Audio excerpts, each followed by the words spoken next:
जय मसीह की। हमारा परमेश्वर का कृपा और करुणा है। एक और पवित्र आराधना सभा में शामिल होने के लिए प्रभु ने हमें जीवित रखा। हमारा परमेश्वर को महिमा देना, जीविता वचन सीखना, उन वचनों के अनुसार के जीवन व्यतीत करना प्रभु का इच्छा है। आज की आराधना सभा हम में से प्रत्येक के लिए बड़े आशीष का कारण रहे। बीमार चंगाई प्राप्त करे, तरह तरह की समस्याओं में, परेशानियों में जो गिरे हुए लोग हैं, प्रभु यीशु मसीह के नाम से आज का दिन स्वतंत्रता प्राप्त करे।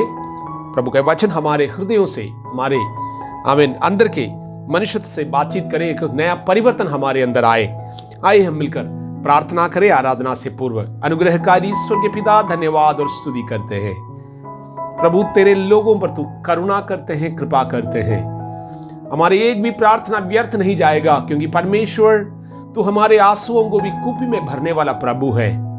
प्रभु जी, जितने भी प्रियों ने प्रार्थना मांगे हैं, जितने भी लोग परमेश्वर आज के दिन दुख और मुसीबतों में हम उन्हें याद करते हैं, हमारे समस्त सृष्टियों के लिए हम प्रार्थना करते हैं, हमारे देश के प्रति हम प्रार्थना करते हैं। परमेश्वर तेरे पवित्र लोग संसार में जहां कई आराधना में है, मेरे प्रभु हालेलुया, उन प्रियों के जीवन में तू कार्य करे, सत्य को जानने के लिए प्रत्येक के आत्मीय हृदय को खोले। मेरे परमेश्वर प्रभु तू जीविता है।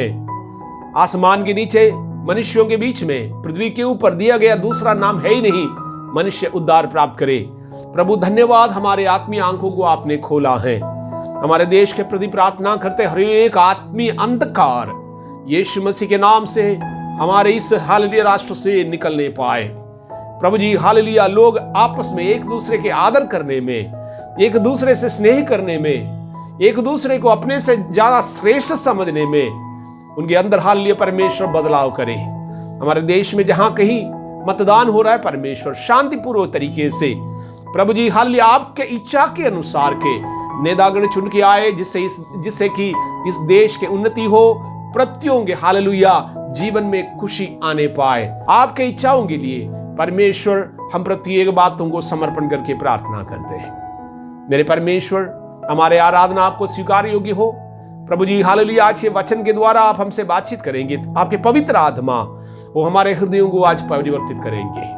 मेरे स्वामी धन्यवाद करते हैं प्रभु जी, हमारे देश के लिए हम मध्यस्थता के प्रार्थना करते हैं। हमारे अधिकारीगणों के लिए धन्यवाद प्रभु। हर एक व्यक्ति को तू जानता है परमेश्वर, प्रत्येक के कामों के अनुसार तू बदला देने वाला भी है। धन्यवाद हो। प्रार्थना सुनने के लिए यीशु मसीह के नाम से आमीन। आइए हम आराधना करेंगे। परमेश्वर के दास पास्टर डैनियल जॉर्ज और टीम आराधना की अगुवाई करेंगे। और हमारे हृदय से, पवित्र हृदय से जब हम आराधना करते हैं, हमारा परमेश्वर स्वीकार करते हैं। प्रभु के वचन में लिखा है, जब हम बलि के वेदी के पास आते हैं, हमारे होठों के द्वारा बलि चढ़ाने के लिए हम प्रभु के सन्निधि में आते हैं। यदि किसी के प्रति हमारे मन में कोई कड़वाहट है, कोई क्रोध है, कोई रोष है, या आपको यही लग रहा हो कोई दूसरे को आपके विरुद्ध में कोई बात है, बलि के वस्तु बलि के वेदी के सामने छोड़कर सबसे पहले मेल खाकर आ। हम लोग परमेश्वर की सन्निधि में मेल खाए, अपने समस्याओं से मेल खाए और प्रभु की आराधना आत्मा में और सच्चाई में होकर करें। आइए हम आराधना करें। Amen. Praise the lord, praise the lord, praise the lord. परमेश्वर की स्तुति हो, महिमा हो। फिर से परमेश्वर की स्तुति आराधना के लिए परमेश्वर ने एक और अवसर हमें दिया। आइए मिलकर इस गीत को गाते हैं। यीशु ने हमें छुड़ाया है पापों के जाल से। हालेलुया।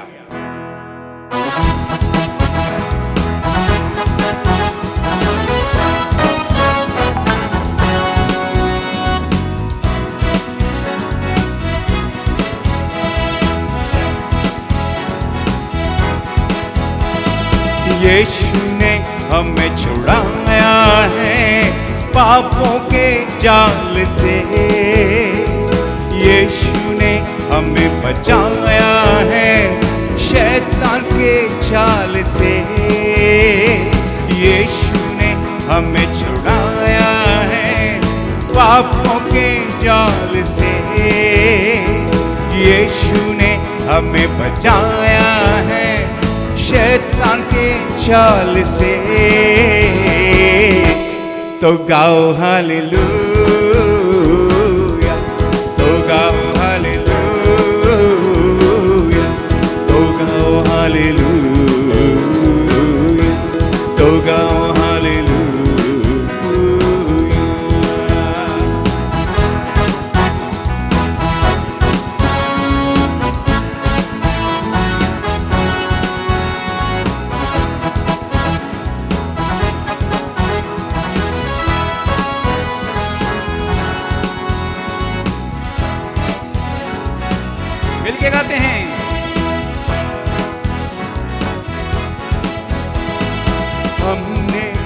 शांति पाई है यीशु के नाम से, हमने पाई है क्षमा मुक्ति श्रापों से, हमने शांति पाई है यीशु के नाम से, हमने पाई है क्षमा मुक्ति श्रापों से। तो गाओ हालेलुया, तो गाओ हालेलुया, तो गाओ हालेलुया, तो गाओ hallelujah.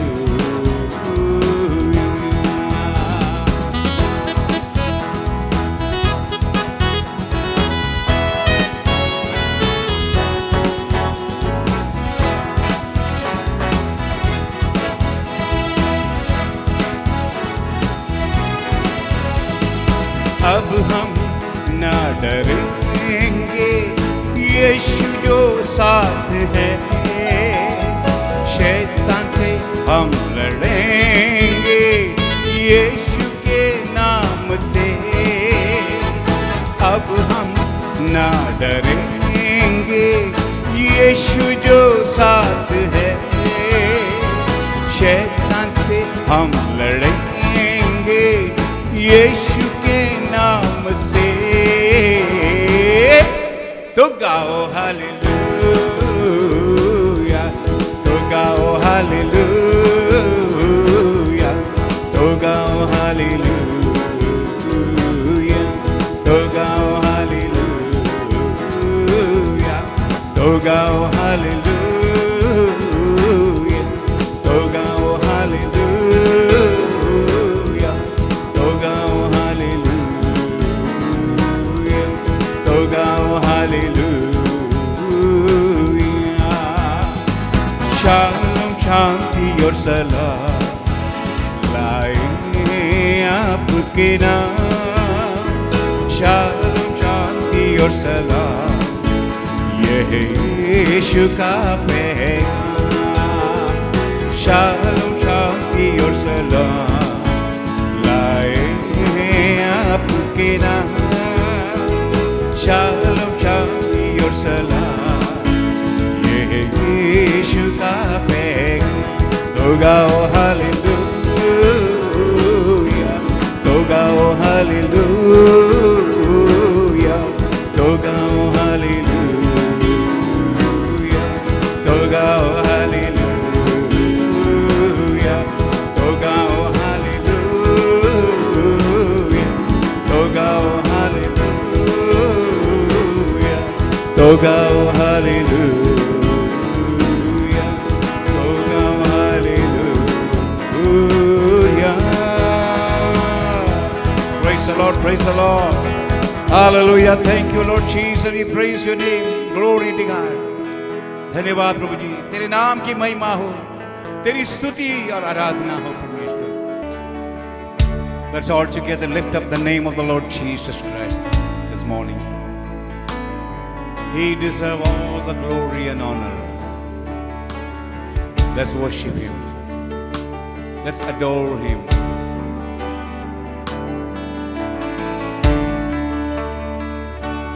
You deserve the glory and the honor. Lord, we lift up hands and worship as we lift your holy name.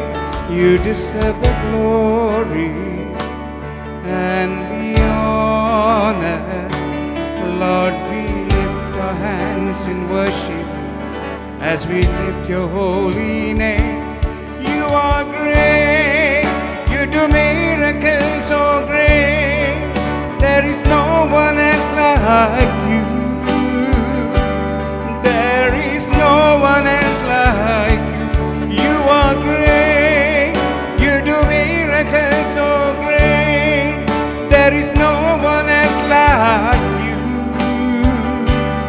There is no one else like you. You deserve the glory and the honor. Lord, we lift our hands in worship as we lift your holy name. You deserve the glory and the honor.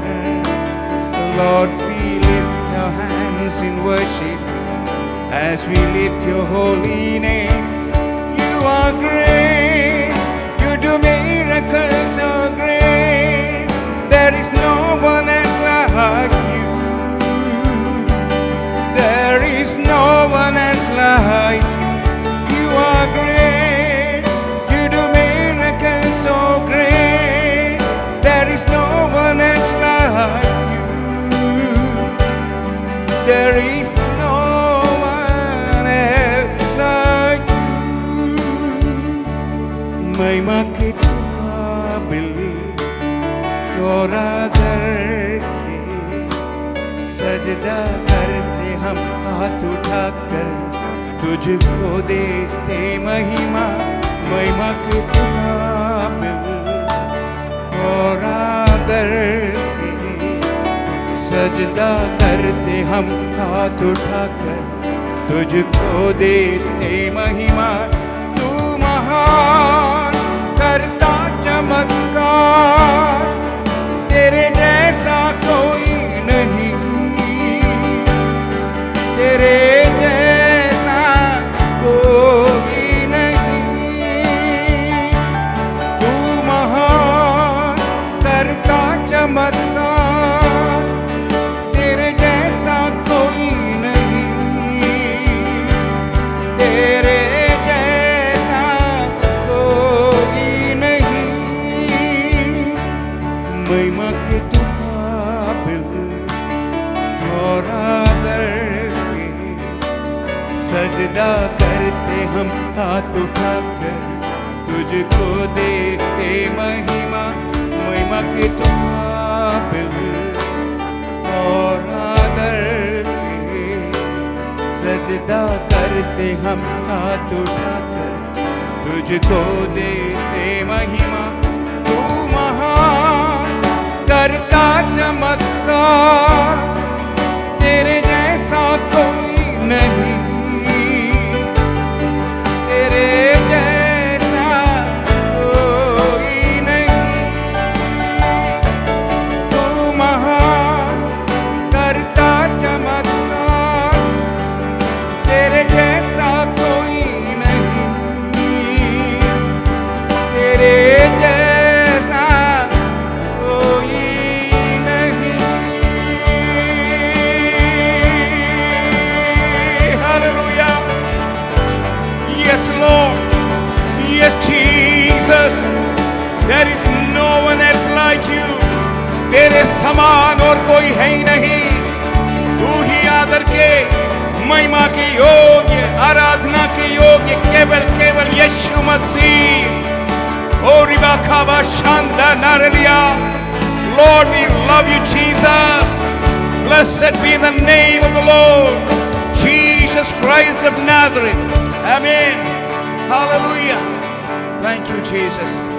धन्यवाद करते परमेश्वर तेरी महिमा हो तेरी प्रशंसा हो यीशु सब नामों में श्रेष्ठ नाम तेरे सामने हम झुकते हैं धन्यवाद करते प्रभु जी हालेलुया आमीन ये दान देने का समय है हमारा परमेश्वर के वचन है प्रभु के राज्य के विस्तार में हम में से प्रत्येक लोग शामिल हो जैसे हम करते आया है एक लिफाफे में आप अपना दान और दशवांश डालकर अपने हाथों में रखें इस गीत के आखिरी में हम मिलकर आशीष का प्रार्थना करेंगे ये दुखी होकर नहीं कोई जबरदस्ती भी नहीं यदि परमेश्वर आपके हाथों को मजबूत कर रखा है आप प्रभु के राज्य के विस्तार में हमारे समस्याओं के आंसुओं को पहुंचने में आप भी सहयोगी रहे आपका सहभागिता दिखाए यदि आप नहीं कर पाते हैं दुखी ना हो खेदित ना हो हम प्रार्थना करेंगे परमेश्वर आने वाले दिनों में आपकी अवस्था को भी बदलेगा आपके जीवन में उन्नति और आशीष आएगा आइए हम मिलकर एक गीत गाते समय पर और प्रभु के सेवा में हम दान दें विश्वास के जीवन में मुझे किसका क्यों है मुश्किलें होंगी मित्र न होंगे, ये है जीवन का सफर।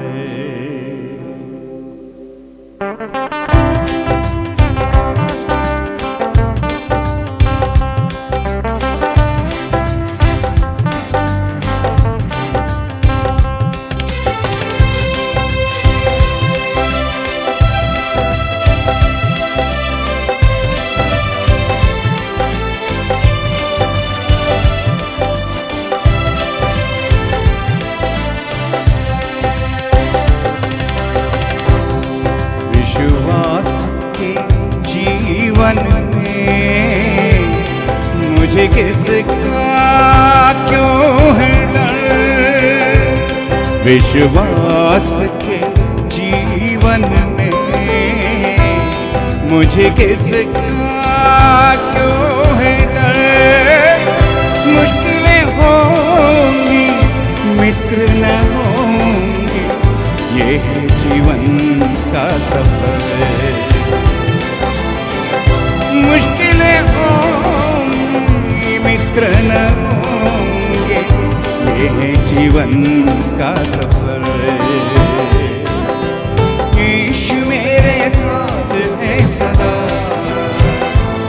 मेरा शरणों और गढ़ भी वो है। यीशु मेरे साथ है सदा, मेरा शरण और गढ़ भी वो है। बड़ी सेना भी मेरे विरुद्ध आए, मैं डरूंगा नहीं। बड़ी सेना भी मेरे विरुद्ध आए, मैं डरूंगा नहीं। विश्वास के जीवन में मुझे किसका क्यों है डर?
पे थी मेरी, वो भी ना मिला वक्त पर। यीशु आया प्यार से, मेरे आंसू देख कर। यीशु आया प्यार से, मेरे आंसू देख कर। यीशु मेरे साथ है सदा, मेरा शरण और गढ़ भी वो है। यीशु मेरे साथ है सदा, मेरा शरण और गढ़ भी वो है। बड़ी सेना भी मेरे विरुद्ध आई, मैं डरूंगा नहीं। बड़ी सेना भी मेरे विरुद्ध आए, मैं डरूंगा नहीं। विश्वास के जीवन में मुझे किसका क्यों है डर।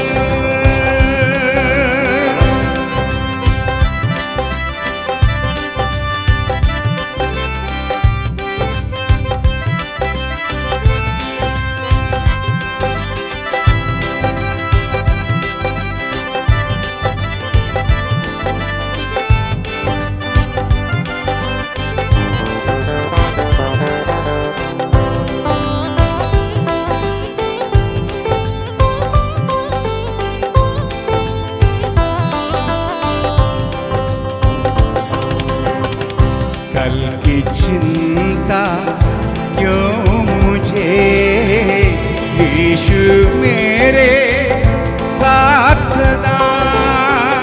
कल की चिंता क्यों मुझे, यीशु मेरे साथ सदा। आज ना हो तू बेटे, वो तुझे संभालेगा। व्याकुल ना हो तू बेटी, वो तुझे संभालेगा। यीशु मेरे साथ है सदा, मेरा शरण और गढ़ भी वो है। यीशु मेरे साथ है सदा, मेरा शरण और गढ़ भी वो है। बड़ी सेना भी मेरे विरुद्ध आई, मैं डरूंगा नहीं। बड़ी सेना भी मेरे विरुद्ध आई, मैं डरूंगा नहीं।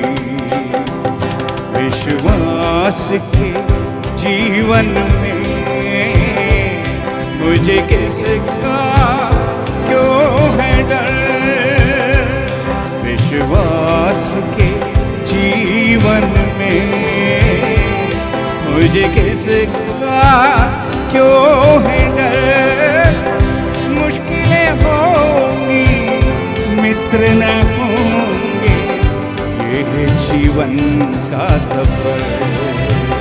मुश्किलें होंगी मित्र न होंगे, ये जीवन का सफर। ओ यीशु मेरे साथ है सदा, मेरा शरण और गढ़ भी वो है।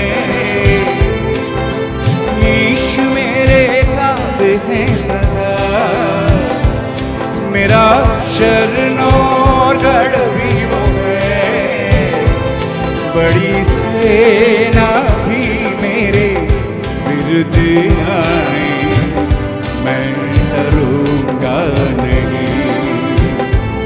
बड़ी सेना भी मेरे विरुद्ध आई, मैं डरूंगा नहीं। विश्वास मुझे किसका क्यों है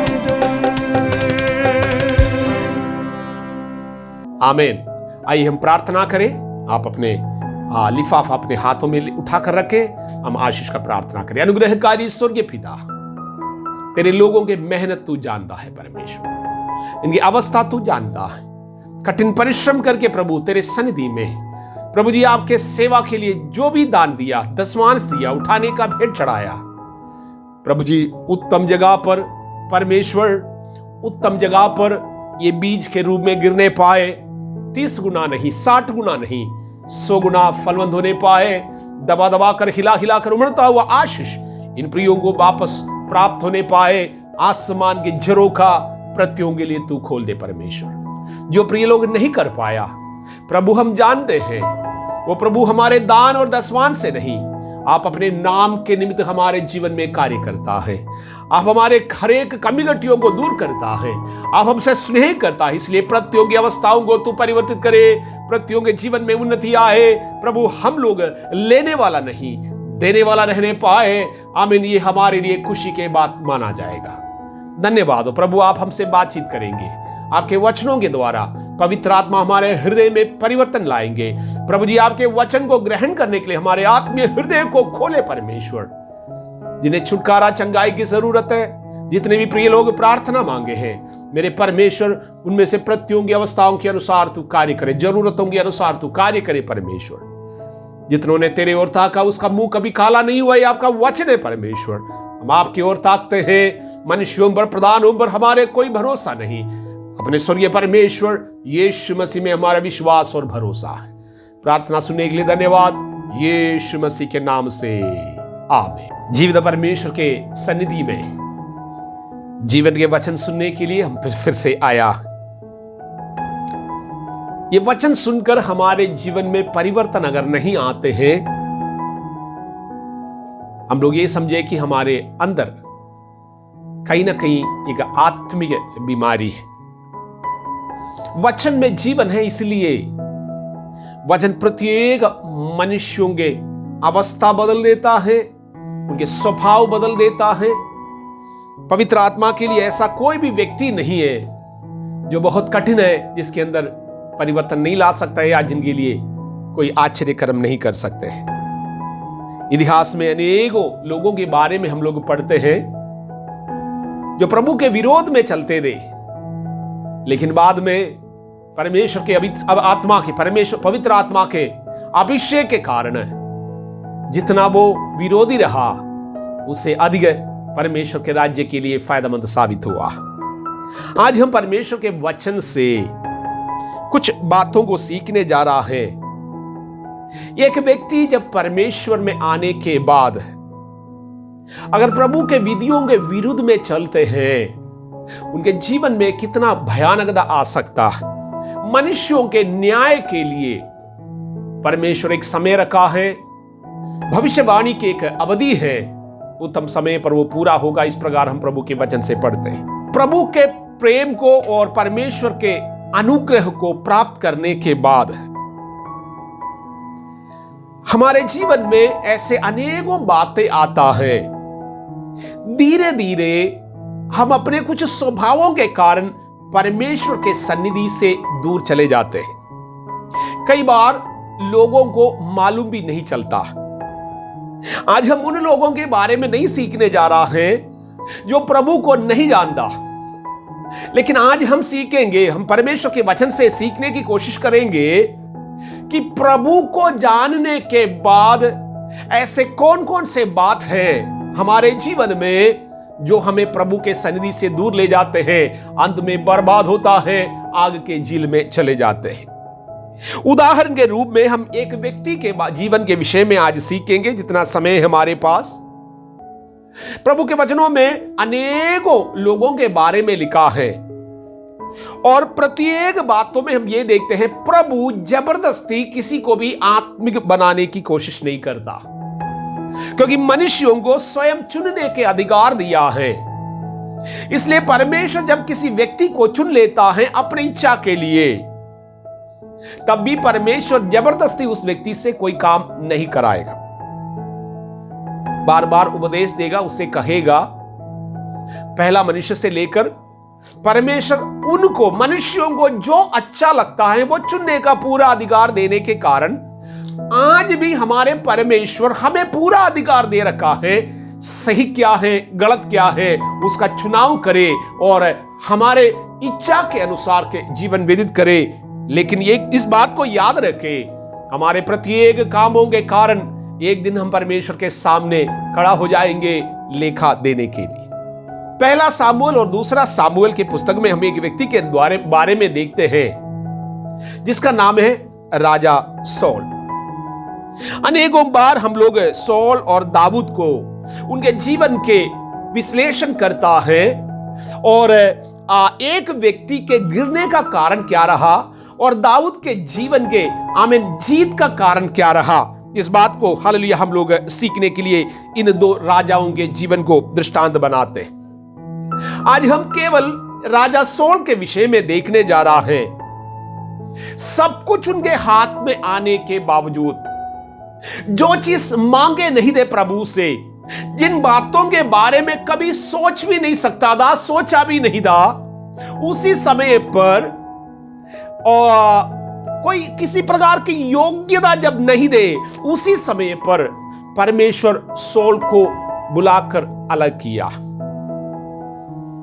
हम में से प्रत्येक का जीवन इसी प्रकार है। हम लोग जो नहीं सोचे दे, हमें से कईयों के जीवन में ऐसा भी समय रहा होगा, हम लोग अपने भविष्य के बारे में सोचते थे, प्रभु मेरा क्या होगा, मेरा पढ़ाई कैसे होगा, मेरा परिवार, मेरा नौकरी और मेरे साथ मेरे मित्रगण सब अच्छे अच्छे स्थिति में पहुंचा, मेरा क्या होने वाला है। लेकिन मैं बहुतों के बारे में जानता हूं, जैसे प्रभु के वचन में लिखा है, मित्रों से अधिक आदर के योग्य परमेश्वर ने हमें से कईयों को बनाया। सौल भी उनमें से एक व्यक्ति था। उनका कुटुंब और कुल बहुत ही छोटा, और उस दिन तक सौल जब राजा बने थे उससे पहले इस्राएल में कोई राजा नहीं हुआ करता था। परमेश्वर आप ही इस्राएल के राजा था, महान राजा था। आमीन। भविष्यवक्ताओं के द्वारा, न्यायाधीशों के द्वारा परमेश्वर अपने लोगों को अगुवाई देते थे, उनको चलाते थे, किसी प्रकार के कमी नहीं आता था। लेकिन लोगों ने मांग किया है, उन्हें एक राजा की जरूरत है, जैसे कि अन्य जातियों में राजा है, इस प्रकार आमीन वो भी एक राजा मनुष्य को चाहता था। कई बार हम लोग प्रभु के इच्छाओं को नहीं जानने के कारण बाकी लोग क्या कर रहा है, क्या नहीं कर रहा है, उसके अनुसार जीवन व्यतीत करने की कोशिश करते हैं। मेरे प्रियो, अन्य जातियों में और प्रभु के चुने हुए लोगों में परमेश्वर एक फर्क रखा। आप में और बाकी लोगों में एक फर्क है। आपको चुना हुआ हालेलुया विशेष पदाधिकारी है, आपको परमेश्वर चुनकर अलग किया है। इस बात को समझिएगा, प्रभु अपने विशेष उद्देश्यों के द्वारा आपको चुनकर अलग किया है। इसलिए आमीन, अन्य जाति के लोग या आपके मित्र लोग या संसार के पापी लोग क्या करते हैं, संसार में इस समय पर क्या चल रहा है, इसके अनुसार के जीवन व्यतीत करने की कोशिश न करें। यह हमारे परमेश्वर की इच्छा आपके लिए नहीं है। इस्राएल के जनता कहता है, बाकी लोगों के पास अपना राजा है, हमें भी एक राजा चाहिए। और परमेश्वर लोगों के इच्छा के अनुसार उन्हें एक राजा प्रदान किया। मैंने कहा इसका पृष्ठभूमि इस प्रकार है। सौल लंबा चौड़ा व्यक्ति, देखने में कोमल, और प्रभु अभिषेक से उन्हें बड़ा और इस्राएल के प्रथम राजा के रूप में उन्हें नियुक्त किया। जब सौल को जब ढूंढने जा रहे थे, उस समय पर वो डर के मारे बोरियों के बीच में चुपके से बैठने वाला एक व्यक्ति, लोगों से बात करने में वो डरता था, खतराता था, अपने दृष्टि में बहुत ही छोटा समझने वाला व्यक्ति, परमेश्वर ने उन्हें चुनकर अलग किया। जब मैं इन बातों को कह रहा हूं, हम अपने जीवन को इन वचनों के साथ जोड़कर देखें, हमारे अवस्था क्या था। कुछ सालों पहले, कुछ दिनों पहले आमीन, हमारे अवस्था क्या था, हमारा परमेश्वर ने किस प्रकार हमें ढूंढा, चुनकर अलग किया है, बाकी सभी लोगों से श्रेष्ठ बनाया। सौल राजा को प्रभु के सन्निधि में धन्यवादी रहना चाहिए था। 20 साल के शासन काल में एक व्यक्ति किस प्रकार बदल जाते हैं। अर्थात 30 साल के उम्र में सौल राजा बन गया, 20 साल इस्राएलियों पर शासन किया। अर्थात 50 साल के उम्र में सौल और उनके घराने के, उनके बच्चों के मृत्यु एक ही दिन में हुआ। इतिहास में एक ही ऐसा व्यक्ति के बारे में, राजा के बारे में लिखा है बाइबल में, जिसके शरीर को जला डाला और उनको अपने पितरों के साथ हालेलुया मिट्टी नहीं दिया गया। हम लोग एक वचन पढ़ेंगे, पहला सामुएल 28वें अध्याय के 16वें वाक्य। शमूएल ने कहा, जब यहोवा तुझे छोड़कर तेरा शत्रु बन गया, तब तू मुझसे क्यों पूछता है? जो चीज सौल छोड़ चुका था और परमेश्वर की इच्छा नहीं है, ऐसा कार्य करके मरे हुए सामुएल को, उनकी आत्मा को सौल वापस बुलाते हैं। इस वचन के अनुसार हम लोग इस प्रकार समझते हैं। इस परिस्थिति में राजा सौल क्यों पड़ गया? उनके स्वभाव में आमीन जो परिवर्तन जहां कहीं होना चाहिए था, उसके अनुसार के परिवर्तन नहीं होने के कारण यह सब कुछ हुआ। हम आज यहां पर इसलिए नहीं है कि राजा सौल के विरोध में बात करें। हम आज इसलिए प्रभु के सन्निधि में हैं, हम अपने विरोध में बात करें। हम सौल के कमीगट्टियों का लेखा लेने के लिए नहीं है, यह केवल एक दृष्टांत के रूप में हम लोग सुन रहा है। आज हम अपने जीवन के कमीगट्टियों के लेखा लेने के लिए प्रभु के सन्निधि में आया। प्रभु के वचन में लिखा है, उत्तम यही रहेगा, हम खुद ही अपना न्याय करते हैं, परमेश्वर के सन्निधि में हम धर्मी साबित होगा। यदि आज के दिन आप अपने पापों में, आप अपने बुद्धि के अनुसार अपने आप को धर्मी साबित करते हैं, परमेश्वर के सन्निधि में एक दिन हम दोषी और अपराधी साबित हो जाएंगे। सौल राजा के जीवन के एक स्वभाव यही था, बिना सोचे समझे कुछ भी बोल देते हैं, परमेश्वर के इच्छा को जानने की कोशिश नहीं करते थे। हम में से भी कई लोग कई बार इस प्रकार के गलत काम करते हैं। प्रभु ने आपको चुन लिया, इसका मतलब यह नहीं हम लोग कुछ भी कर सकते हैं। आत्मिक जीवन के अर्थ मानुषिक बुद्धि से हम लोग नहीं समझ पाते हैं। आत्मिक जीवन प्रभु के वचनों के अनुसार हम में से प्रत्येक को व्यतीत करना जरूरी है। आप राजा हैं, आप अधिकारी हैं, आप चुना हुआ एक वंश है, प्रभु ने आपको चुनकर अलग किया है, इसलिए बाकी लोगों से बढ़कर आपको एक ध्यान पूर्वक जीवन व्यतीत करना अनिवार्य है। आपके ऊपर अभिषेक है, आपका नाम जीवन के पुस्तक में है, इसलिए आप अपने नहीं हो, आप अपने मर्जी के अनुसार के बात नहीं कर सकता, शर्त नहीं रख सकते हैं। आमीन हालेलुया। प्रभु की इच्छा जानना बहुत जरूरी है। एक उदाहरण, पहला सामुएल 14 अध्याय की 24वीं वाक्य को हम पढ़ेंगे। हम लोग देखते हैं सौल के पुत्र योनाथान उनके शत्रुओं से लड़कर जीत हासिल करेगा। उस समय पर प्रजा को यह नहीं मालूम, सौल को यह मालूम नहीं, वो युद्ध में आगे बढ़ रहा है। उस समय पर सौल एक कसम खाता है, आज शाम होते तक कोई भी कुछ भी नहीं खा सकता। यदि कोई खाए, कहा या मैं खुद राजा होकर मैं खुद खाऊंगा, या मेरा पुत्र योनाथान भी होगा, वो अवश्य मरेगा। इतना बड़ा कसम खाने के कोई जरूरत उस समय पर नहीं थी। कई बार हम लोग ऐसे बातों में पड़ जाते हैं बेवजह बेमतलब का, हमारे हालेलुया मतलब में पड़ता ही नहीं है, ऐसे बातों में हम लोग अपने जीवन को डाल देता है, कतरे को मोड़ लेता।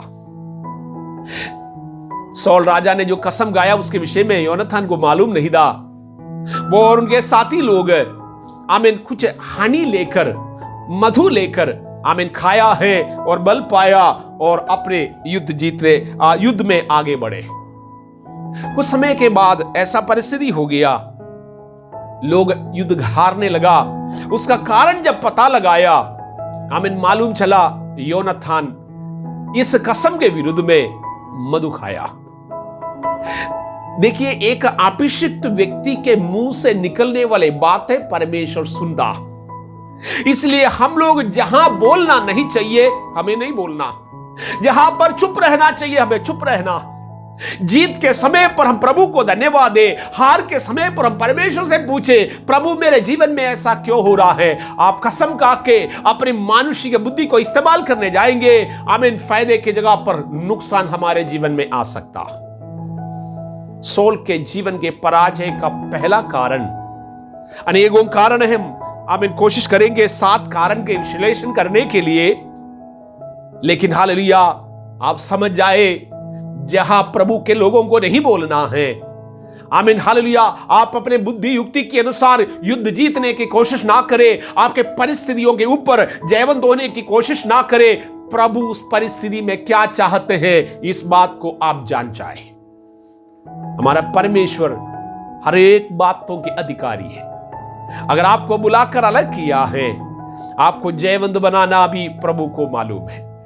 आमीन, इतना ही हमें करना है, हम अपने परमेश्वर के विधियों के अनुसार चले, प्रभु के इच्छाओं के अनुसार चले, हमारे प्रभु के साथ चले, अपने जीवन को समर्पण करें हमारे परमेश्वर को काम करने के लिए। आमीन, हम लोग अपने जीवन को समर्पण करें, प्रभु को इस्तेमाल करने के लिए अपने आप को पूरी रीति से उनके हाथों में समर्पण करें। दूसरा, पहला सामुएल 13वीं अध्याय के 8 और 9 वाक्य को अगर हम पढ़ते हैं, पुराने नियम के अनुसार विशेष अभिषेक प्राप्त करने वाले 3 प्रकार के लोग हैं। उनमें से एक है राजा, दूसरा है भविष्यवक्ता, तीसरा है याजक। इसके अलावा आम जनता को परमेश्वर के भारी अभिषेक नहीं प्राप्त होता था। इसलिए इन तीनों प्रकार के लोगों के विशेष कार्य एक जिम्मेवारियों के साथ, अपने जिम्मेवारियों को समझते हुए, उनको बड़े हालेलुया आमीन आदर के या बुद्धिमानी के एक विवेक को इस्तेमाल करते हुए भी परमेश्वर के सन्निधि में जीवन व्यतीत करने की जरूरत होता था।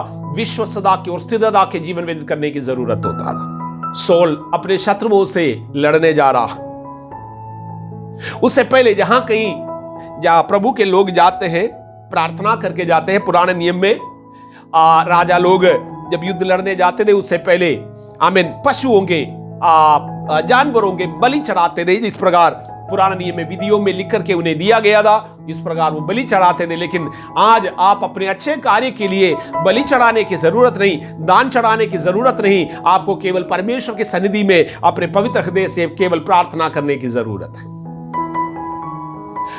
सामुएल उस समय के भविष्यवक्ता, उनके पास अधिकार है बलि चढ़ाने का। सोल राजा के पास बलि चढ़ाने की अधिकार नहीं है, वो राष्ट्र को चलाने की अधिकार रखता।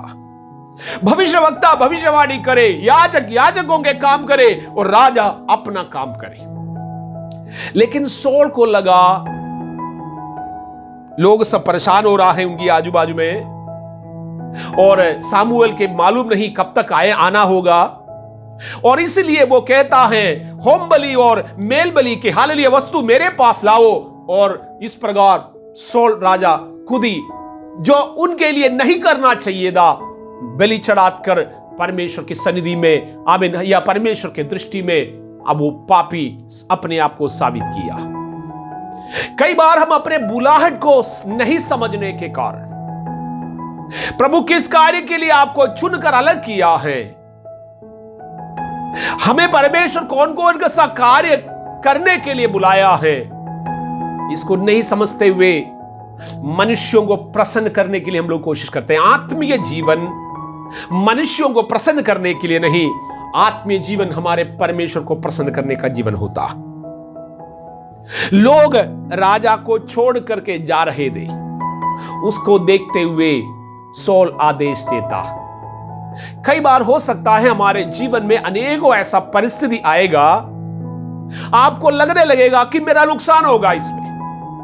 उस नुकसान के डर के कारण हम लोग अपने बुद्धि के सहारा लेकर काम करने लग जाते हैं, परमेश्वर के विधियों को भूल जाते हैं। यहां पर सोल के गिरने का, राजा सोल के हालेलुया आमीन जीवन के नुकसान के दूसरा कार्य यही है, आमीन मानुषिक बुद्धि के सहारा लेकर प्रभु के विधियों के विरुद्ध में काम करने लगा।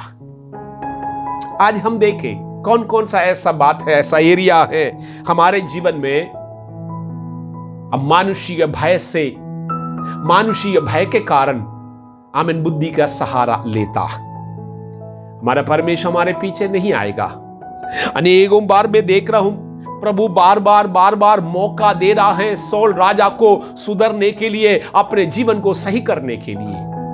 हमारे जीवन में भी हो सकता है परमेश्वर कई बार अवसर दिया होगा अपने जीवन को सीधा करने के लिए, सुधारने के लिए, लेकिन हालेलुया नम्रताई हमारे अंदर नहीं होने के कारण, हमारे हृदय के कठोरता के कारण हम अपने परमेश्वर के सन्निधि में एक के बाद एक पापों के साथ पाप बढ़ाते जा रहा। सौल अपने पापों के साथ पाप बढ़ाते ही जा रहा था। आमीन।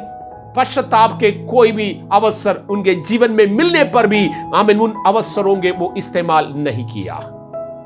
दूसरा कारण सौल के गिरने का, जो कार्य उन्हें नहीं करना चाहिए उसमें अपना मन लगाना, उन कार्यों को करना। मेरे प्रियो, जैसे मैंने कहा प्रभु अगर आपको और मुझे बुलाकर अगर अलग किया है, परमेश्वर एक विशेष उद्देश्य के साथ हम लोगों को चुन लिया। आपसे और मुझसे श्रेष्ठ मानुषिक बुद्धि से सोचा जाए कितने श्रेष्ठ लोग हैं आमीन हमारे इसी समय पर जो जीवित रहता, धनवान लोग हैं, सामर्थ्यशाली लोग हैं, हमसे कई गुना अच्छे लोग हैं कई चीजों में। प्रभु उनके मध्य में से हमको क्यों बुलाकर अलग किया?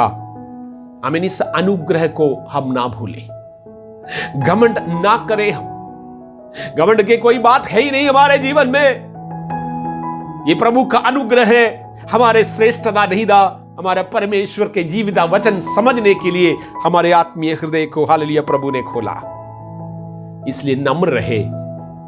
मानुषीय भय आपके लिए एक फंदा बन सकता है, आपके लिए घातक हो सकता है। इसलिए आत्मीय लोग, मानुषीय भय अगर आपके अंदर आएगा, आपके आत्मीय जीवन से आप गिर जाएंगे, आप बर्बाद हो जाएंगे, नष्ट हो जाएंगे। आमीन। मनुष्यों के आदर के लिए नहीं, हमारे परमेश्वर के आदर है हमारे आत्मीय जीवन। तीसरा कारण है सौल का एक स्वभाव यही था, वो हमेशा अपना महिमा चाहता था। मैंने कहा उनके शुरुआत के जीवन, जब वो राजा नहीं थे, गधे को चराने वाला, बकरी को चराने वाला एक व्यक्ति, उनको कोई नहीं पूछते थे, कोई नहीं जानता था उनको। 30 साल के उम्र तक आमीन सौल के विषय में किसी ने भी बातचीत नहीं करा है। जब परमेश्वर उनको नाम लिया है, उनके नाम लेकर सामुएल से कहा जाकर हालेलुया सौल को लेकर आओ, उससे पहले सौल को कौन जानता था? लेकिन राजा बनने के बाद उनके जीवन में एक और स्वभाव हुआ, वो हमेशा अपना महिमा चाहता था। दूसरे व्यक्ति के हालेलुया, दूसरे लोगों के लिए उनके दृष्टि में कोई आदर नहीं था। चाहे परमेश्वर के चुने हुए भविष्यवक्ता होगा, चाहे परमेश्वर से अभिषिक्त दाऊद होगा, यदि उनसे बढ़कर कोई दूसरा अच्छा कार्य करे और लोग उनको ज्यादा महिमा देने लग जाते हैं, उनको ज्यादा आदर देने लग जाते हैं, सौल को वो पसंद नहीं था। सौल हमेशा अपना महिमा चाहता था। प्रभु के लोग हो, आत्मीय लोग यदि इस प्रकार अपने महिमा के लिए, अपने नाम के लिए, अपने बड़ाई के लिए जब से मेहनत करने लग जाएंगे, जिस मिनट से मेहनत करने लग जाएंगे, हमारे परमेश्वर की महिमा से हम धीरे धीरे दूर चले जाएंगे। मिट्टी से प्रभु ने हमें क्यों बनाया है? इसलिए आमीन, जिस परमेश्वर ने हमें बनाया है उनके इच्छाओं पर चले। अनेकों सवाल हमारे अंदर आता है, अच्छी बात है, सवाल करने के लिए पूरे के पूरे अधिकार प्रभु ने हमें दे रखा है, लेकिन उसके बावजूद भी हम अपने अधिकारों की बात नहीं करते हुए, एक नम्रता के जीवन व्यतीत करते हुए परमेश्वर के हाथों में अपने जीवन को पूरी रीति से समर्पण करें, क्योंकि वो परमेश्वर हमें और आगे बढ़ा सकता है। इसलिए वचन में लिखा है, हमारे परमेश्वर के बलवंत हाथों के नीचे धामे रहो, उत्तम समय पर वो तुम्हें शिरोमणि बनाएगा। सवाल कर सकता है, कोई दिक्कत नहीं, लेकिन नम्रता की जरूरत है आत्मीय लोगों को।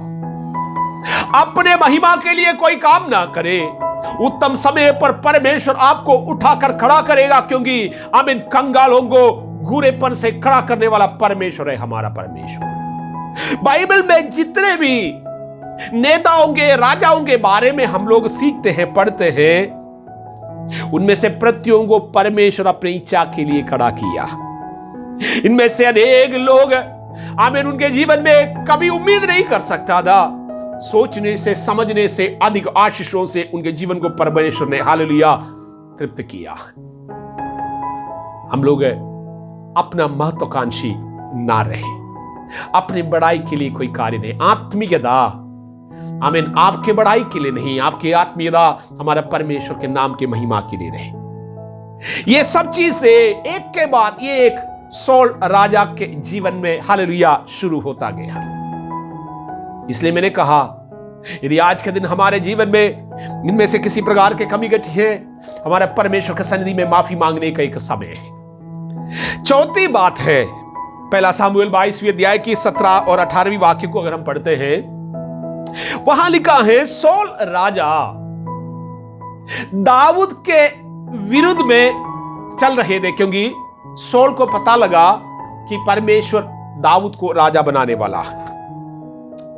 परमेश्वर के अभिषिक्त लोग, भविष्यवक्ता लोग प्रभु के विधियों को जानकर सौल से जाकर नहीं कहा दाऊद कहां पर छुपे हुए। इस बात को जब बाद में सौल जान गया, भविष्यवक्ताओं को गलतियां नहीं है, क्योंकि राजाओं से, नेताओं से, अपने मां बाप से, अपने प्रियों से, मनुष्यों से बढ़कर आत्मीय लोगों के कर्तव्य है प्रभु के वचनों के लिए, प्रभु के बातों के लिए ज्यादा महत्व देना। सौल अपने आप राजा नहीं बना, परमेश्वर ने उसको राजा बनाया है। इसलिए भविष्यवक्ता लोग, 85 भविष्यवक्ता लोग, प्रभु के चुने हुए दास लोग परमेश्वर के वचन के लिए, इच्छा के लिए ज्यादा महत्व दिया। क्रोधित होकर सौल इन 85 भविष्यवक्ताओं को पकड़कर मरवा डाला, धर्मियों के खून हालेलुया मिट्टी में गिराया, प्रभु के दृष्टि में पाप किया। बेहोश होकर पड़े रहकर भविष्यवाणी करने वाला एक व्यक्ति 3 दिन तक, जब सौल के ऊपर अभिषेक उतरता था, वो 3 दिन तक पड़े रहकर, कई दिनों तक हालेलुया बेहोश होकर पड़े रहकर भविष्यवाणी करने वाला व्यक्ति था। इतना भयंकर भारी अभिषेक उस पर उतराता था, पवित्र आत्मा के हाथों के द्वारा इस्तेमाल हुआ व्यक्ति। आज वो इस बात को भी समझ नहीं पाते, उनके आत्मीय आंखें बंद हो गया या धीरे धीरे बंद हो रहा है।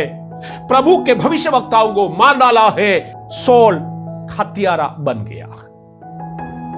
कई बार हम लोग भी अनेकों लोगों की हत्या करते हैं आत्मीय रीति से। शारीरिक बातों में हो सकता है हम चाकू नहीं चलाते होंगे या गोली नहीं मारते होंगे, लेकिन अनेकों ऐसा काम हम करते हैं, प्रभु के चुने हुए लोगों के, परमेश्वर के इच्छाओं को पर चलने वाले लोगों के हत्या हम करते हैं। आत्मीय जीवन से उनको हालेलुया खत्म करते हैं हम लोग। प्रभु के विधियों को चलना हम नहीं पसंद करते हैं। चलने वालों को देखते हुए हम जलने लगता है, चिढ़ने लगता है, उनका प्राण लेता है, आमीन, उनके विरोध में बात करते हैं, दुखी कर देता है। इस प्रकार आत्मीय हत्या हम कईयों के कर देता है। पापों के ऊपर पाप बढ़ाने वाला एक व्यक्ति,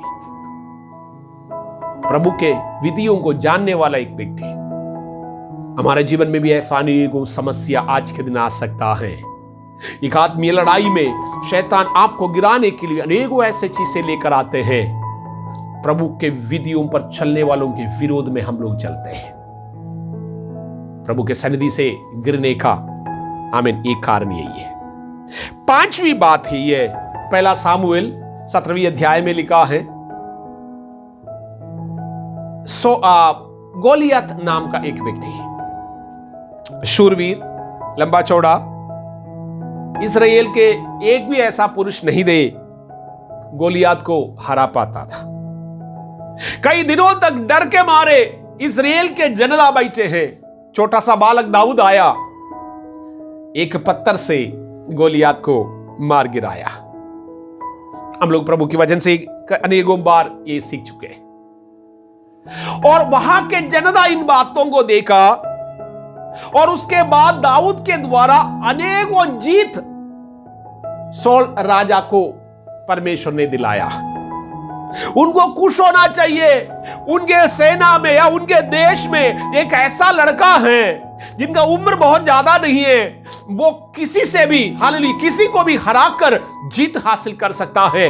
होना चाहिए खुश। लेकिन जिस दिन से वहां के प्रजा गाने लगा, सौल ने 1000 को मारा, दाऊद ने 10,000 को, या दाऊद ने लाखों को मारा, ये सुनकर राजा सौल चिढ़ने लग गया है, दाऊद के प्राण लेना चाहा। एक व्यक्ति के अंदर अगर जलन करने का स्वभाव रहेगा, आप परमेश्वर के साथ चल नहीं पाएंगे। मैंने कहा मानुषिक बुद्धि के अनुसार लोग कहेगा ये सब कुछ जायज है, धोखा देना जायज है, बुराई करना जायज है, झूठ बोलना जायज है, चलता है, ये सब कुछ थोड़ा मोड़ा चलता है, मनुष्य है, और हम पाप अपने गुनाहों के प्रति माफी भी मांगने की कोशिश करता है।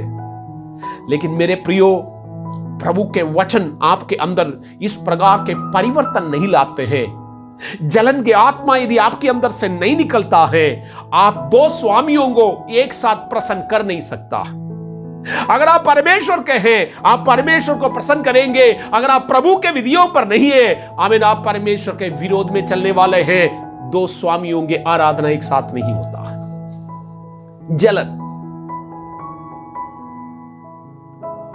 सौल राजा के एक और स्वभाव है, जलन रखने का स्वभाव। आत्मीय लोगों, आज देखिएगा हम लोगों के अंदर कितने प्रकार के जलन हैं, किस किस से हम जलते रहते हैं। आपके मित्रों के खुशी में आप क्या शामिल नहीं हो पाएंगे? आपके भाई बंधुओं के खुशी में आप शामिल नहीं हो पाएंगे? दूसरों के उन्नति में क्या आप खुश नहीं रह पाते हैं? आपसे अच्छा करने वाले किसी के सामने आप खड़े हो जाते हैं, आपके हृदय में आप उनके लिए क्या भावना है? ये सब आपके आत्मीय जीवन का चेहरा है। आज हम परख करें, अपने ऊपर न्याय करें, अपना फैसला सुनाइए।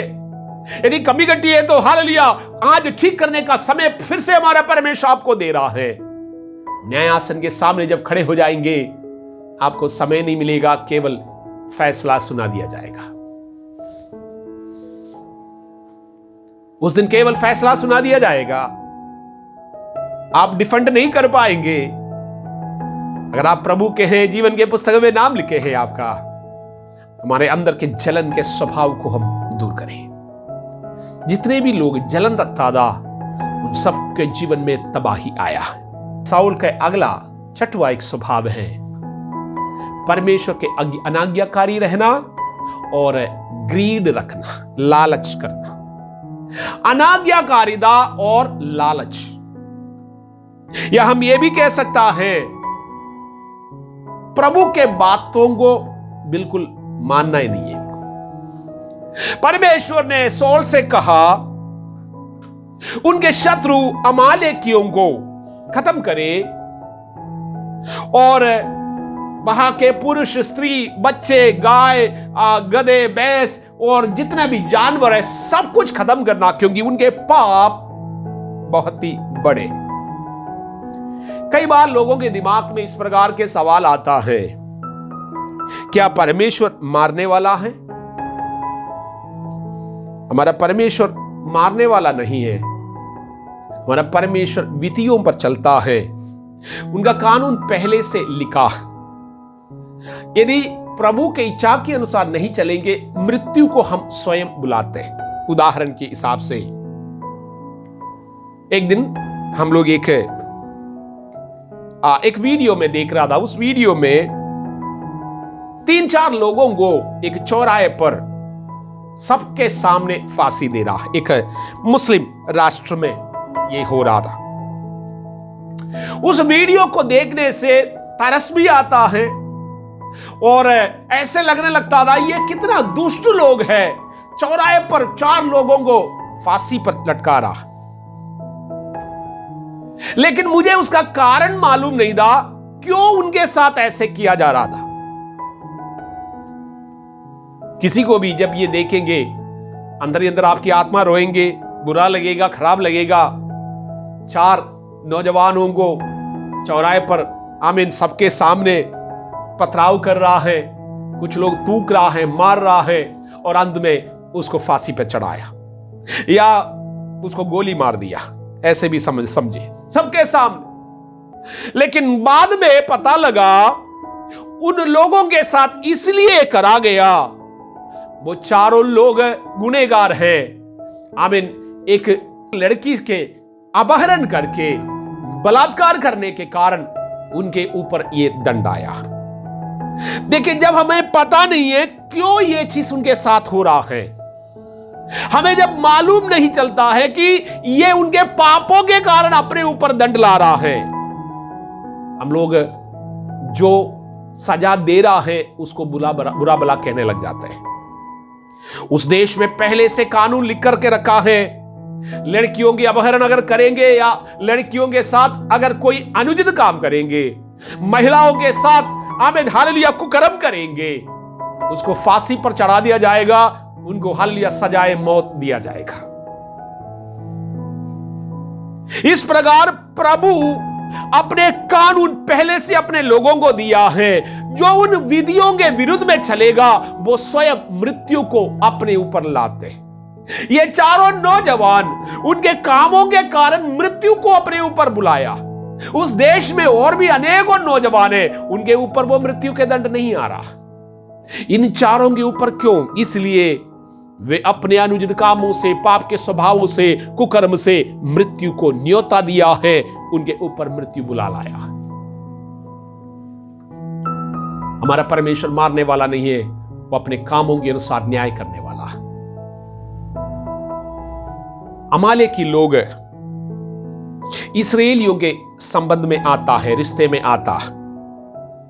इस्राएल के लोग मिस्र से थके हुए कनान की ओर जा रहा, 40 साल का सफर, पीने के लिए कई बार पानी नहीं दे, गर्मी, परमेश्वर ने उनको बचाया, उसके बाद बचा कर रखा, उसके बावजूद भी बुड़बुड़ाने वाले लोग। और जब इस अमालेकियों के आमीन बीच में से गुजर रहे थे, अमालेकी लोग उनको हालेलुया मदद तो करा नहीं, लेकिन थके हुए लोगों के ऊपर अन्याय करा, उसको हालेलुया ऊपर वार करा, उसको भगाने की कोशिश किया, मार डालने की कोशिश किया।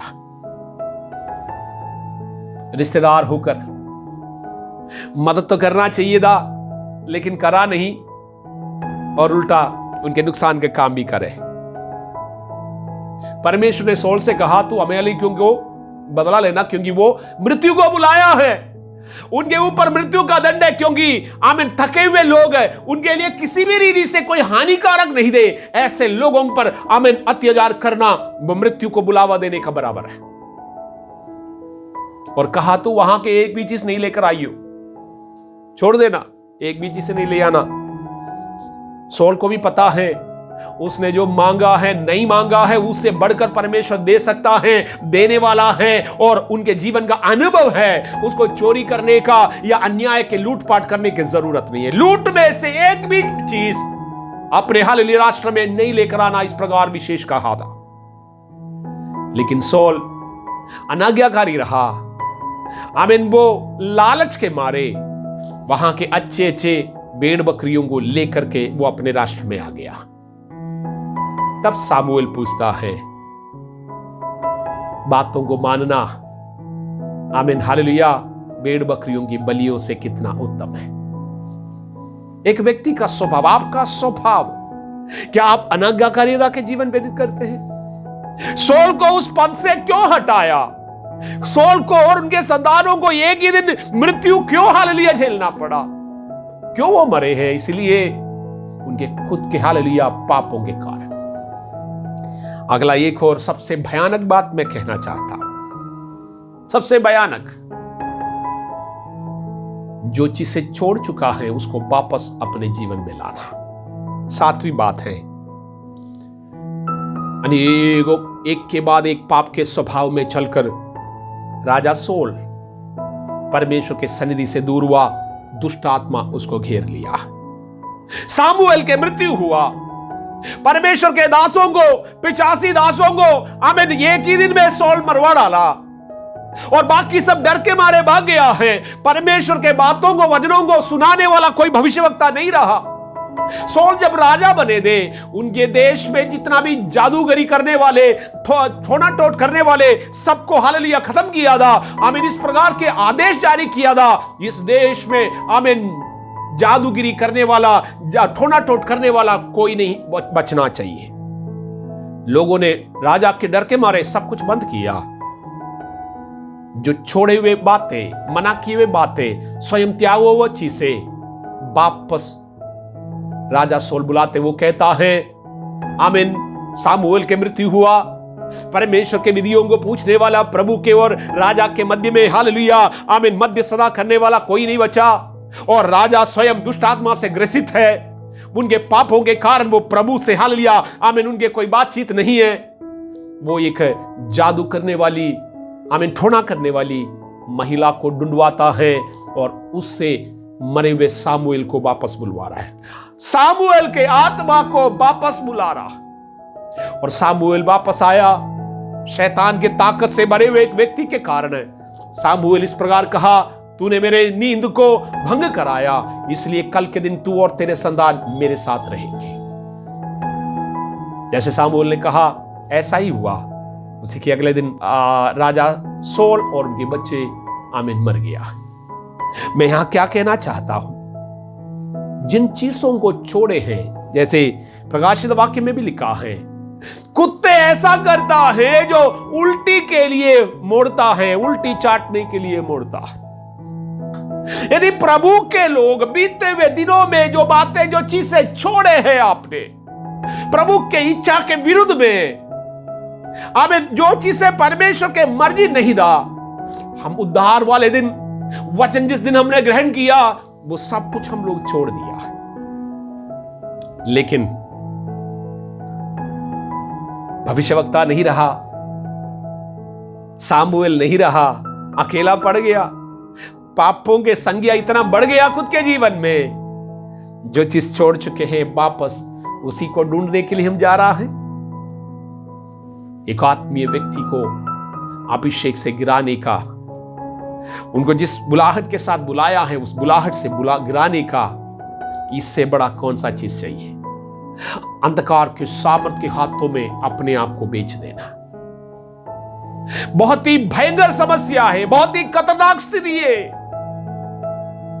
सौल के गिरने का और भी कई कारण है। आज हम लोग देखें मेरे प्रियो, कौन कौन सा ऐसे चीजें हम आज करते हैं जो पहले हम छोड़े दे और प्रभु के साथ कसम खाए दे, प्रभु मैं इन सब चीजों के लिए मृत्यु सहा। बपतिस्मा वाले दिन आपने कहा है मैं अपने शरीर को मार डालता हूं उसके लालसाओं समेत। लेकिन कुछ सालों के बाद देखिए, जिन लालसाओं को आपने कसम खाया था, मार डाला था, वो लालसा है आज भी अपने जीवन में है। सौल के साथ जो हुआ है, फैसला यही है। चाहे प्रचार करने वाला मैं हूं या आप सुनने वाला, जो चीज छोड़ चुके हैं, क्या आज वो हमारे जीवन में प्रभुता करते हैं? लालच के स्वभाव हमारे अंदर है, अनाज्ञाकारी के स्वभाव, परमेश्वर की इच्छा जानने पर भी पूरा नहीं करने वाला स्वभाव। सामुएल कहता है ओ मैं प्रार्थना भी हालेलुया नहीं करके परमेश्वर के विरुद्ध में पाप नहीं करना चाहता। मतलब सामुएल प्रार्थना नहीं करना भी पाप मानते हैं। अनाज्ञाकारिता, हमारे परमेश्वर के लोगों, अनाज्ञाकारिता का जीवन है आज हम मेल खाए। धर्मियों के खून ना गिराए। आपके जीवन के कारण, आपके हालेलुया बुद्धि के कारण अनेक धर्मी लोगों के आत्मीय हत्या होता। सबको प्रभु के साथ चलने का पूरा हक है, इस बात को ध्यान रखें। अपना महिमा के लिए कुछ भी करता हो, कई लोगों के स्वभाव है हम अपने महिमा के लिए करते हैं, अपने बड़ाई के लिए, सबके सामने आपको बड़े आदर और सम्मान मिले। हम अपने नहीं हो, परमेश्वर आपको मिट्टी से उठाकर इसलिए सृजा है, परमेश्वर के हालेलुया इच्छा के अनुसार रहने के लिए। आज के दिन अब अपने जीवन को परखें। आइए हम अपने आंखों को बंद करें, अपने जीवन को परखें। कौन कौन से ऐसे चीजें आज हमारे जीवन में जो हमें प्रभु के सन्निधि से बहाकर दूर ले जाकर छोड़ सकता है?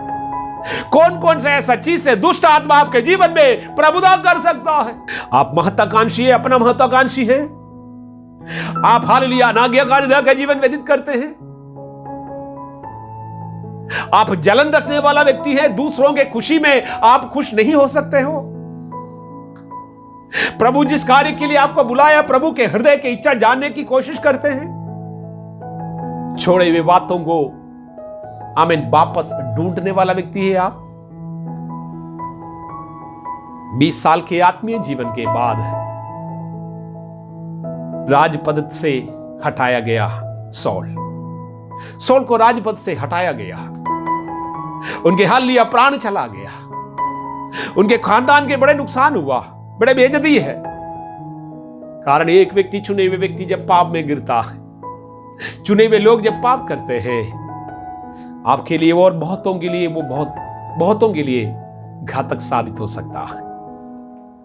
प्रार्थना करें, क्षमा मांगे प्रभु से कहे परमेश्वर मेरे जीवन में हालेलुया मैं परिवर्तन करना चाहता हूं, मैं आपके विधियों पर चलना चाहता हूं। जो बातें हमने सुना, इन 7 बातों को याद रखें, हम ना गिरे अंत के दिनों में, मजबूती की ओर विश्वसदा के जीवन व्यतीत करें, हमारे परमेश्वर के इच्छा के अनुसार का जीवन हम व्यतीत करें। धन्यवाद हो, हालेलुया हालेलुया हालेलुया। धन्यवाद हो मेरे परमेश्वर, कृपा करे, हम पर अनुग्रह करे मेरे स्वामी।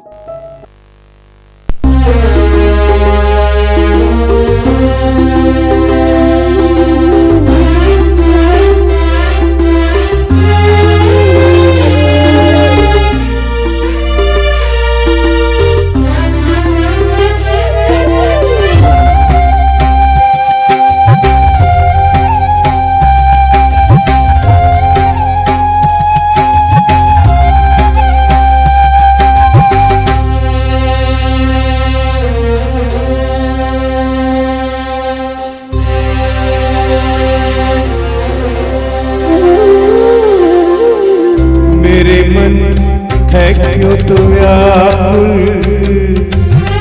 तेरा सहारा मन के निकट है, मेरे मन है क्यों तो व्याकुल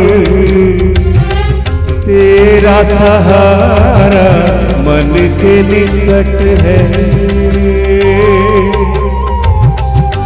आंखों ने जो न देखा, कानों ने ना है सुना, आंखों ने जो न देखा, कानों ने ना है सुना, किसी दिल ने ऐसा न सोचा कभी।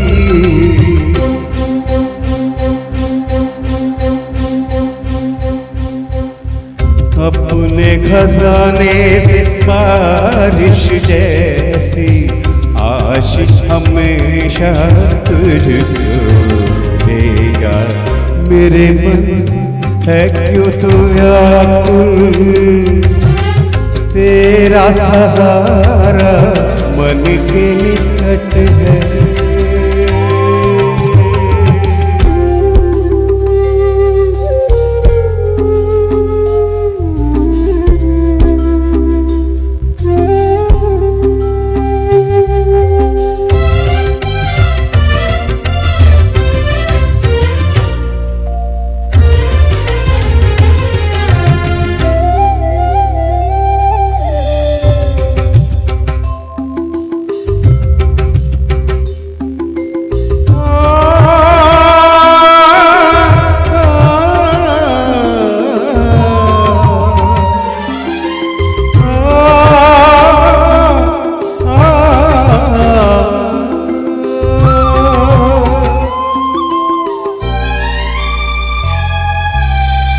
अब्राहम के खुदा,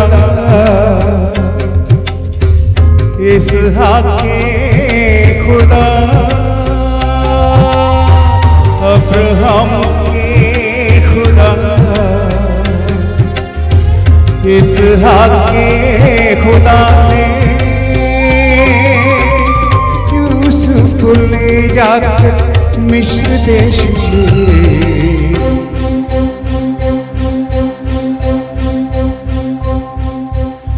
सारे अकाल में पालन किया है, सबने जाना उसे महान प्रभु। मेरे मन है क्यों तो व्याकुल, तेरा सहारा मन के निकट है।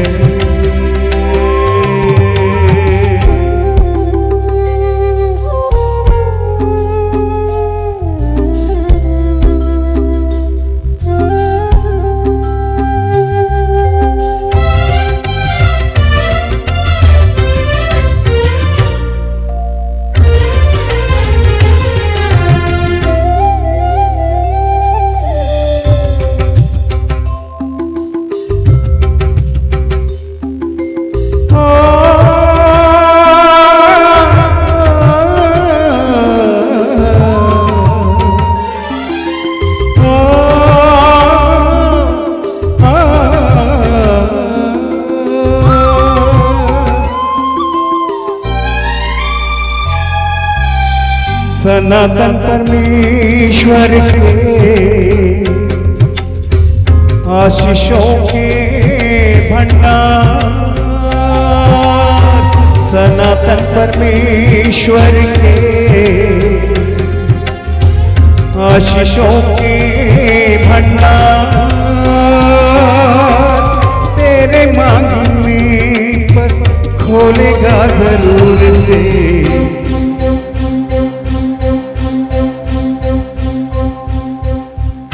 आकाश के पंछियों को है खिलाता, तेरा हिस्सा जो भी तुझको देगा। मेरे मन है क्यों तो व्याकुल, तेरा सहारा मन के निकट है। मेरे मन है क्यों तो व्याकुल, तेरा सहारा मन के निकट है। आँखों ने जो न देखा, कानों ने ना है सुना, आँखों ने जो न देखा, कानों ने ना है सुना, किसी दिल ने ऐसा न सोचा कभी।